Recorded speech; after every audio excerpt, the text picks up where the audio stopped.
Very good afternoon and Jai Hind everyone. Today we are here to discuss some really crucial things with you all and it is really beneficial for you for your upcoming exam too.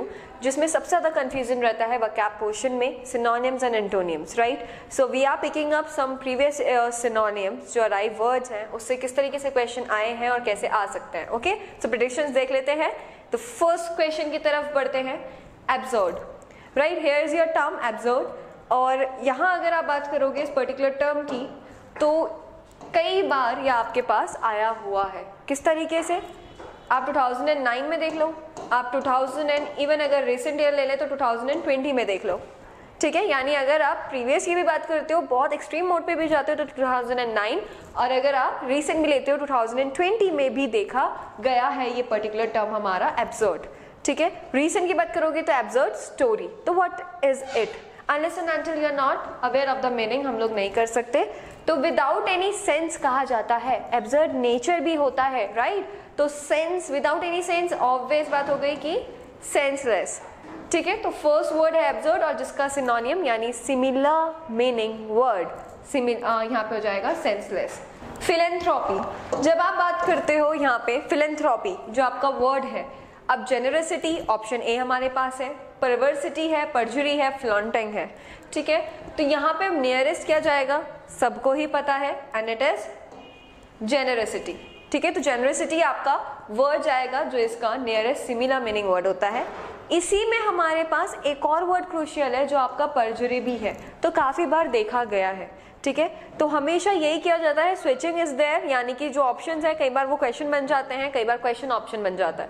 So if you are aware of the meaning you will be identical to it. Okay, next word is inscrutable. Inscrutable क्या होता है? अब inscrutable क्या है? Something you are not even aware of, कोई चीज ना जो बहुत हिडन है उसके लिए कहा जाता है इंस्क्रूटेबल. तो इंस्क्रूटेबल अगर कुछ चीज हिडन है, आपको पता ही नहीं चल रहा है उस चीज के बारे में, तो क्या हो जाएगा? स्ट्रेंज, मिस्टीरियस, मार्वलस, ये सबलाइम. तो ऑब्वियसली आंसर हो जाएगा मिस्टीरियस काइंड ऑफ थिंग. ठीक है, एक मिस्ट्री है ये तो, right? You need to solve it. तो इंस्क्रूटेबल इसका सिनोनिम जाएगा. अब यहाँ भी जब आप फोकस करोगे, so if you are solving out, you have that habit to solve the questions of previous years. तो यहाँ पे एग्जैक्टली अलाइक, तो क्या हो जाएगा? Exactly alike, they are exactly alike, यानी दे आर बिल्कुल आइडेंटिकल यहाँ पे हो जाएगा जो इसका सिनोनियम जाएगा. Correct answer. यूनाइटेड नहीं हो सकता, कंपेरेबल, कंपेयरिंग तो हम कर ही नहीं रहे हैं, और रेगुलर भी नहीं जाएगा, तो आइडेंटिकल. और अभी आपने आइडेंटिकल को सोल्यूशन में मार्क किया है, एज अ सॉल्व हम इसको कर रहे हैं आंसर के तौर पे, but identical as a question भी अराइव पहले हुआ है. ठीक है, तो प्रीवियस ईयर्स में आया हुआ है. The word is avaricious. अब अवेरिशियस क्या होता है? अवेरिशियस ना एक बहुत ही अजीब सा नेचर है और लोगों को पसंद भी नहीं आता है अवेरिशियस लोग. दैट मीन्स हम लोग बोलते हैं लालची, और अगर लालची बोल रहे हैं we have terms greedy, jealous, angry और विकेड. जेलस और एंग्री तो हमें पता ही है, तो कोई सेंस नहीं बनता. ग्रीडी और विकेड. अब विकेड का मतलब भी क्या होता है ना, जिसके थॉट्स बहुत ही ज्यादा इविल हो. ठीक है, इविल थॉट्स जो रखता है वो विकेड होता है. अब विकेड तो नहीं हो सकता, तो नॉर्मल सी बात है, यहाँ पे हो जाएगा ग्रीडी. अब आपके पास वर्ड है इम्बेसाइल. अब इम्बेसाइल क्या होता है हमारे पास? You should not be an imbecile person. ठीक है, इम्बेसाइल नहीं होना है. तो एस्ट्यूट है, कनिंग है, स्टूपिड है, लिडिक्रस है. तो कनिंग देख लेते हैं फिर से. ये जो आपका कनिंग टर्म है ना, ये भी आपके प्रीवियस ईयर्स में से ही है, यानी कनिंग भी हमारे पास एक इंपॉर्टेंट टर्म है. साथ में साथ इम्बेसाइल की बात आप करोगे तो स्टूपिड आपका आंसर होगा जो रेलेवेंट वन है. ठीक है, हमें स्टूपिड नहीं होना है. स्टूपिड की जगह हमें कैसा होना है? हमें एस्ट्यूट होना है. एस्ट्यूट का मतलब हो जाता है यहाँ पे वाइस. ठीक है, एस्ट्यूट का मीनिंग होता है वाइस, और यहाँ पे कनिंग आपका प्रीवियस ईयर्स में है, 2020 देख सकते हैं, और यहाँ पे स्टूपिड हो जाएगा. म्यूचुअल. अब ये भी बहुत ही क्रूशियल है. ठीक है, म्यूचुअल रिलेशनशिप, कई तरीके के क्वेश्चन इसमें फ्रेम हो जाते हैं. बहुत ही कॉमन वर्ड है बट इट इज इफेक्टिव. तो जब आप म्यूचुअल की बात करते हो, we have reciprocal, we have agreed, we have common और कंज्यूगल, राइट?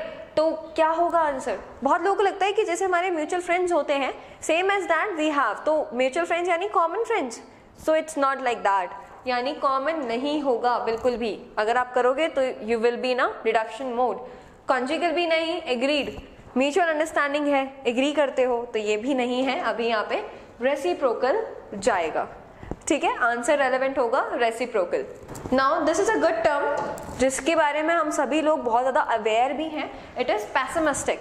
ठीक है, two kinds of persons are there, one is optimistic and the second one is pessimist. तो हमें क्या बनना चाहिए? ऑप्टिमिस्ट बनना चाहिए। ये इसलिए बताया क्योंकि अगर पैसिमिस्टिक आया है, प्रेडिक्ट हम कर सकते हैं, एनीथिंग कैन कम देयर, तो ऑप्टिमिस्ट इसका एंटोनियम हो जाएगा। ठीक है, तो पैसिमिस्ट का मतलब क्या होता है? एक ऐसा पर्सन जो हर एक डिफिकल्ट सिचुएशन में ना उसको लगता है there is no hope for a certain thing, कुछ नहीं हो सकता है, नेगेटिव पर्सन है जो भाग रहा है सिचुएशन से, वो पैसिमिस्ट है। और उसी की तरफ अगर आप बात करोगे यहाँ पे ऑप्टिमिस्ट की, तो ऑप्टिमिस्टिक हम सबको होना चाहिए, यानी we should not run away from the situation, we must deal with it, है ना, हमें डील करना चाहिए। और जो डिफिकल्ट सिचुएशंस में भी अपॉर्चुनिटीज देख ले, वो ऑप्टिमिस्टिक होता है। दोनों में डिफरेंस क्लियर हो गया होगा। यहाँ पे ऑप्शंस है इंडिफरेंट, एसिटिक, अनसेटल और नॉट होपफुल। तो नॉर्मल सी बात है, इंडिफरेंट जो आपका शब्द है, इंडिफरेंट, ये भी आपका प्रीवियस ईयर में आया हुआ शब्द है। इंडिफरेंट का मतलब होता है बहुत ही ज्यादा बेखबर है चीजों के रिगार्डिंग, ठीक है, उसे कोई मतलब नहीं है, तो वो इंडिफरेंट होता है। तो यहाँ पे पैसिमिस्ट का रेलेवेंट जाएगा नॉट होपफुल, जो किसी भी तरीके से कोई होप में नहीं है। एनालॉगस, बहुत ही ज्यादा रिपीटिंग वर्ड है, ये काफी बार आपका आया हुआ है। अनसुटेबल, अनक्रिटिकल, सिमिलर और डिसएप्रोप्रिएट, तो यहाँ पे आपका क्या हो जाएगा? ऑब्वियसली यहाँ पे सिमिलर आंसर है। ठीक है, analogous in nature, two materials की भी हम बात करते हैं, two materials that are analogous in nature, that means they are similar, showing the similar characteristic there, similar आपका आंसर है। नेक्स्ट, एग्जैगरेट करना किसी भी चीज को, अगेन रिपीटिंग है, यानी काफी बार आपका आ जाता है, स्विच कर जाता है, 2 years के बाद रिपीट होना चांसेस है काफी बार। तो bluff, overstate, explain and then we have underestimate. तो एग्जैगरेट कर रहे हैं मैटर को, तो क्या हो जाएगा? It should be overstate. Next, now a very common term, trivial. ठीक है, कॉमन टर्म है ट्रिवियल, ट्रिवियल नेचर, हमें ट्रिवियल थिंग्स पे क्या करना चाहिए? We must not focus on trivial things. तो ट्रिवियल क्या हो जाएगा? We must not focus on trivial things. Option A unimportant, transparent, important और अनएक्सपेक्टेड। क्या हो सकता है?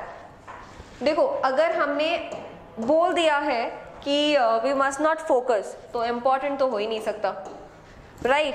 क्योंकि इम्पॉर्टेंट तो क्या है? इसका एंटोनियम चले जाएगा। तो नाउ इट्स कॉमन कि अनइम्पॉर्टेंट इसका सिनोनियम होगा।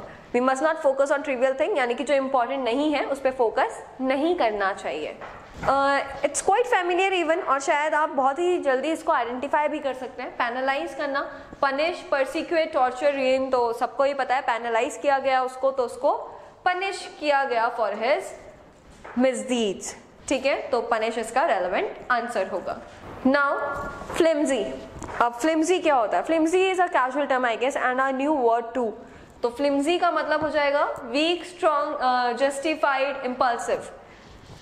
यहाँ पे एक वर्ड हमें और मिल गया जो कि है इम्पल्सिव एंड नेचर। नेचर के लिए हम लोग जस्टिफाई करते हैं, आपके प्रीवियस ईयर्स के क्वेश्चंस में है जस्टिफाई, स्ट्रॉन्ग, वीक। तो फ्लिम्जी कंडीशन जो होती है ना, वो वीक को कहा जाता है। ठीक है, अनस्टेबल काइंड ऑफ, तो इसे वीक बोला जाता है। अब बात करते हैं इंडिजेंट की। भाई, indigent is a situation, right? We must help indigent people. तो क्या कंडीशन बता रहा है? क्या हो सकता है? Indian man, poor, rich, untired. So it's quite familiar. आपका अगर मैंने बोल दिया we must help indigent people, यानी कि पुअर पीपल। इंडिजेंट होता है पुअर, पुअर्टी के लिए भी हम लोग इंडिजेंट इस्तेमाल करते हैं। ठीक है, तो वहां भी एज अ सिनोनिम वर्क करेगा। नेक्स्ट, बैंकरप्ट, सबसे ज्यादा रिपीटिंग, सबसे ज्यादा easy I guess, and we are all are well aware of it कि जब बैंकरप्ट की बात कर दी गई, इंसॉल्वेंट, करप्ट, डिसीडेंट, इम्पार्टेड, तो इंसॉल्वेंट इसका परफेक्ट आंसर होगा। कई बार इंसॉल्वेंट क्वेश्चन की तरह रोल प्ले करता है, कई बार बैंकरप्ट करता है, तो कोई इसमें आपको इशू नहीं होना चाहिए। We are aware of the meaning, यानी कि नॉट एबल टू पे डेब्ट, दोनों का ही मतलब सेम जाएगा। तो इंसॉल्वेंट आए या बैंकरप्ट आए, आप कर ही लेंगे। डिसीडेंट again is a good term, जिसका इस्तेमाल काफी बार किया गया है प्रीवियस ईयर्स पे। तो 15 के साथ साथ we got next terms too. So I hope it is beneficial for you all. Thank you so much.